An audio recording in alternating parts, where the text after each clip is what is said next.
It all started just a week ago, but it's been playing on a loop in my mind ever since. My family isn't your average holiday crew. While most people spend their winter vacations relaxing somewhere warm or heading to ski resorts, my relatives prefer something different. Every year, we rent a huge, isolated cabin deep in the Vermont woods. This year's spot looked like a log fortress, sturdy, sprawling, and perfect for our unusual traditions. That's where things took a strange turn. One of our favorite, and admittedly dangerous, family rituals is a giant game of laser tag, not in some backyard, but in the pitch-black forest. Every second to last night of the trip, the adults suit up in thick winter gear, grab heavy-duty laser guns handcrafted by my Uncle Wyatt, and disappear into the snow-covered wilderness for a no-holds-barred showdown. Yes, it's exactly as wild as it sounds. The game is simple. Last person not tagged wins the cash prize and bragging rights until next year. If multiple players survive until midnight, they split the winnings. Once you're hit, you return to the fire pit near the cabin and wait. When the second-to-last player returns, everyone fires their real guns into the sky to signal the game's end. Safe? Probably not. But tradition is tradition. This was my first year playing. I just turned 18, and I was pumped. Not for the money, but just to finally be part of the madness. Before we started, Uncle Wyatt gave us the rundown: how to use the equipment, where to aim, and the rules. Then, without warning, he sprinted into the woods like a lunatic. Everyone scattered. Most of them ran uphill, so I figured I'd head downhill, less traffic, better odds. The snow on the ground gave just enough visibility. I wandered deep into the forest and found a small ridge where I could catch my breath and scout the area. After resting, I started creeping sideways along the hill, trying to loop around and surprise someone. I must have walked for 15 minutes, putting serious distance between me and the cabin. Then I heard a soft crunch footsteps behind me. I ducked behind a tree. At first, I didn't see anyone, but then, straining my eyes, I spotted a faint trail of footprints leading to a thick tree, maybe 15 yards away. Someone was there, hiding, watching. But why hadn't they tagged me? I had been completely exposed. That's when I started to feel genuinely uneasy. I took off uphill, trying to put distance between me and whoever that was. But soon, I saw another set of footprints. These started deep in the woods, looped toward me, then vanished back into the trees. Someone had flanked me, and they'd gone even deeper than I had. Then I heard a thud like someone falling in the snow. I bolted back toward the cabin. My phone said it was past 11 p.m. Time had flown. I followed some fresh prints leading toward the house and picked up the pace. Just past a line of trees, I spotted my cousin Drew walking casually with his laser gun. I ducked, aimed, and got him. His marker lit up. He groaned, slammed his hand on a tree, and sulked off toward the cabin. I grinned, proud of my first kill. High on adrenaline, I came up with a plan. I'd sprint forward, then double back and hide in a spot where my footprints would mislead anyone following me. Classic bait and switch. I executed it perfectly, hiding behind a tree without leaving obvious tracks. I waited. Suddenly, my marker blinked. I'd been hit. But how? The laser beam was coming from the spot I'd just left. Someone had tracked me. I stood up, expecting the shooter to turn off their laser and reveal themselves. But they didn't. The beam stayed pointed directly at me. It felt wrong, like they were taunting me. I started walking toward the beam. All I could see was a pair of hands holding the laser gun. The body was hidden behind a tree. Just then, gunshots rang out in the distance. The signal that the game was over. But if I'd been tagged and Drew was the last person I hit who tagged me, that's when the shooter stepped into view. I didn't recognize them. A total stranger. And standing next to them, another stranger. Before I could react, I heard crunching behind me. I spun around and saw a man in a ski mask holding a knife in one hand and a trash bag in the other. He locked eyes with me and charged. I ran, screaming, dropped everything. I could hear all three of them chasing me, shouting words I couldn't even recognize as English. The snow slowed me down, but I didn't dare stop or look back. I was running for my life. Finally, I saw the lights of the cabin. I pushed harder, lungs burning, legs shaking, and that's when I saw Uncle Wyatt. He came running from the clearing with a rifle in hand. He raised it and fired 3 shots into the air. I heard someone behind me stumble and fall. Then silence. I collapsed at Wyatt's feet and passed out in the snow. The next morning, my aunt explained that she had dropped her laser gun during the game after a fall, which explained how the strangers got their hands on it. Drew had apparently tagged 6 people before I got him, so he really was the final kill. Uncle Wyatt and my dad searched the woods that night but found nothing. Too many tracks, too many paths. The next morning I was jolted awake by the sound of shouting. It was Wyatt yelling into the forest like a man possessed. I threw on my coat and rushed outside. That's when I saw it, a snowman, standing perfectly still at the edge of the woods, facing directly toward the cabin. Clutched in its stick hand was the missing laser gun. Without hesitation, Wyatt raised his rifle and put 3 bullets through the snowman's head.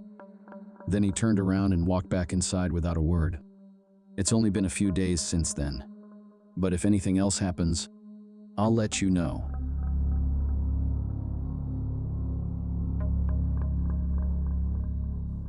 Middle school left me with more awkward memories than I'd care to admit, but one in particular still haunts me. It wasn't just weird or uncomfortable. It was deeply unsettling, the kind of experience that clings to you years later, no matter how badly you want to forget. I didn't have many friends back then. Just 3: Nolan, Eli, and Corey. We were the kind of kids who never quite fit in, which made us stick together even tighter. But over time, the dynamic shifted. Eli and I started to pull away from Nolan and Corey, though none of us ever talked about it out loud. That summer, Nolan surprised us by inviting the group to spend a week at his family's summer house in Maine. None of us had even heard of the place, a secluded island somewhere in Casco Bay. Given how private his family always was, it didn't shock us. They were unusual, but that's a whole other story. The car ride was long and tense. I had a cold and kept sneezing, which irritated Nolan's dad, who was clearly a germ freak. Corey and I also argued the whole ride over something silly typical for us. We had to take a ferry to reach the island, and that part was at least a little exciting. The house was small but cozy. It felt like stepping into another reality. I don't know how else to put it. The island itself had a surreal vibe. Everyone seemed to know Nolan. Even strangers on the street greeted him by name. We spent most of our time biking, and for kids our age, that was perfect. On the second day, I noticed my favorite Barcelona snapback was missing. I was heartbroken. It was the only soccer merch I had. Nolan guessed I'd left it on the beach, but I was sure I'd brought it back. I even cried to his dad, who brushed me off and told me not to let something so trivial ruin the trip. So I forced myself to move on. The next day, I realized one of my collectible pens was missing. I was obsessed with pens back then and brought my collection everywhere. Eli said he remembered seeing me holding it on my bike, which made me feel worse. I didn't want to cry again, especially not in front of Nolan's dad, so I said I wasn't feeling well and went to bed early. I woke up around 3 a.m., unable to fall back asleep. While I was tossing and turning, I suddenly heard whispering. It was almost too quiet to hear, but it was definitely there. It sounded like it was coming from Corey's bunk, but I couldn't be sure. I was too scared to say anything, so I stayed quiet and eventually drifted back to sleep. I didn't mention it the next morning. Later that day, while we were playing outside, Corey said he had to use the bathroom. He was gone a while, which was typical, but when I glanced at the house, I saw him staring at us from a second-floor window. That wouldn't have been strange, except the house didn't have a bathroom upstairs. I looked again, and he was gone. I told Nolan's dad I felt sick again, and stayed behind when they went out for dinner. Lying in bed, I kept thinking about what I'd seen, the whispering, the missing things, Corey in the window. Something wasn't right. I got up and searched his duffel bag. What I found made my stomach drop: my Barcelona cap. Then my missing pen. Then a nail clipper my mom had packed, a toothbrush, and even a pair of my underwear. I was horrified. But the worst part was his notebook. I almost wish I hadn't opened it. The pages were filled with disturbing sketches, monsters, violent acts, horrific scenes. Some were so heavily drawn the pencil had ripped through the paper. There were even drawings of me. One showed me nailed to a cross with my legs missing. Toward the end of the notebook, my name appeared over and over. The last page said, "I'll do it tomorrow." Shaking, I showed the notebook to Nolan's dad. He was stunned. He told me to return everything the way I found it. I didn't want to, but I listened. Before putting the notebook back, I tore out one of the pages. Minutes later, he gathered everyone and said there was a family emergency. We had to leave immediately. As we packed, I could feel Corey's stare on my back. I was too afraid to turn around. We drove nonstop back home. Nolan's dad dropped Corey off first, then Nolan and Eli, and finally me. On the ride to my house, he told me not to say anything to my parents, that he'd already spoken to Corey's family, and it would be best to let it go. I nodded, but as soon as I got inside, I broke down and told my parents everything. They were furious. Within minutes, they were on the phone with the police. I showed the page I had taken. That was enough for the police to get a warrant. They found the notebook and most of my missing items, all except the pen. I never saw Corey again. His family moved away. He didn't return to school. I never hung out with Nolan either after that. But just last week, a letter showed up in my mailbox, no return address. Inside was the pen, along with a note that simply read, "I remember everything. Now I'm seriously considering moving."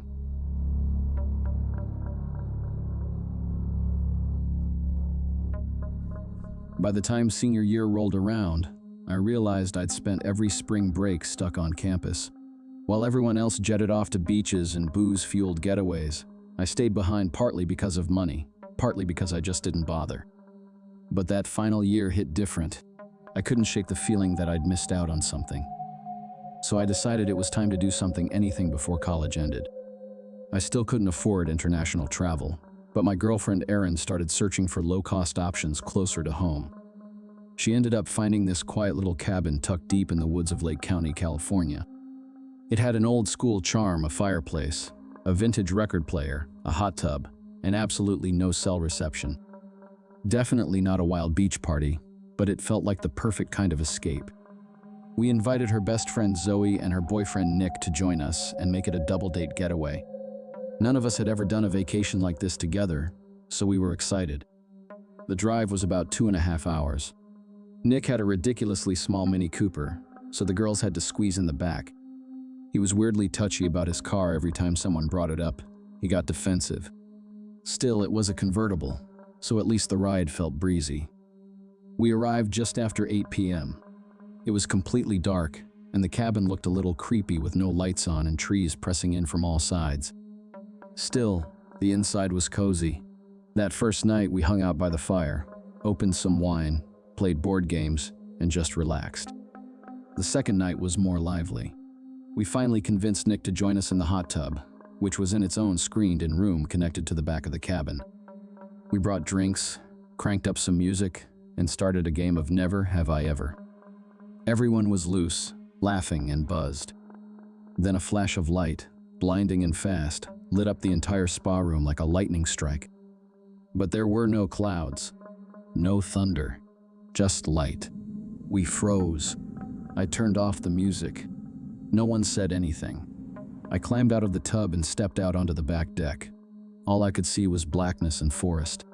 Then I heard it, a sharp clicking sound. It came from somewhere deep in the woods. Then another from the opposite direction. Then a third. Seconds later came the whistling, from multiple places at once. It felt like the trees were closing in. I yelled for everyone to get inside. We slammed the door shut and locked everything. Sitting in the living room, soaked and shivering, we tried to come up with explanations. A prank? Locals messing with us? Then came the banging. Someone was pounding on the front door hard. Zoe panicked. Erin was already crying. I grabbed the biggest kitchen knife I could find and told Nick to call the police. I shouted that I had a gun, a bluff, of course. The pounding stopped. Nick said the cops were on the way, but we were in the middle of nowhere. No clue how long it would take. Everything was silent for a few minutes, until the living room window shattered. A rock crashed through it with so much force it knocked over a lamp. Screams. Glass everywhere. I told everyone to run upstairs and lock themselves in. I stayed downstairs, knife in hand, waiting for someone to try to climb in. But no one came. Instead, I walked to the broken window and picked up the rock. Taped to it was a note, written in jagged black marker, L-E-A-V-A. Minutes later, the police finally arrived. They swept the property, searched the woods, questioned us, but found nothing. No footprints. No people. No explanation. We weren't going to stick around for round 2. We didn't even wait until morning. We packed up and got out of there that same night. The Airbnb host gave us a full refund without hesitation, but completely ignored all of our follow-up messages. Aaron's convinced they knew something, maybe even expected something to happen. It would explain the unusually low price and how far off the grid the place was. As for me, I'm done with quiet remote cabins. Next spring break, I'll take overpriced cocktails